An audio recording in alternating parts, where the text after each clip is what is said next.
ప్రభు సెలవిచ్చాడు, నాకు వేరుగా ఉండి మీరేమీ సాధించలేరు, మీరేమీ చేయలేరు. దేవుని తోడు లేకుండా, దేవుని సహవాసం లేకుండా, దేవుని సన్నిధి లేకుండా మన జీవితంలో మనం ఏమీ సాధించలేము. నన్ను నాశనం చేయాలని దివారాత్రములు సైతాను మన చుట్టూ తిరుగుతున్నాడు, మన గృహం చుట్టూ తిరుగుతున్నాడు, మన కుటుంబం చుట్టూ తిరుగుతున్నాడు, మన బిడ్డల చుట్టూ తిరుగుతున్నాడు.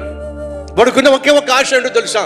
మన జీవితాన్ని నాశనం చేయాలి, మన కుటుంబాన్ని నాశనం చేయాలి, మన ఆత్మీయతను నాశనం చేయాలి, పరిశుద్ధతను నాశనం చేయాలి, నీ క్యారెక్టర్ని పాడు చేయాలి, నీ కుమార్తెలను వాళ్ళ భవిష్యత్తును నాశనం చేయాలి, ఆత్మీయతను నాశనం చేయాలి, యవన ప్రాయంలో వారి జీవితాలని విచ్ఛిన్నం చేయాలి. సైతాను మన చుట్టూ కంకణం కట్టుకుని తిరుగుతున్నాడు. ఎందుకు నువ్వు భయపడుతున్నావో తెలుసా?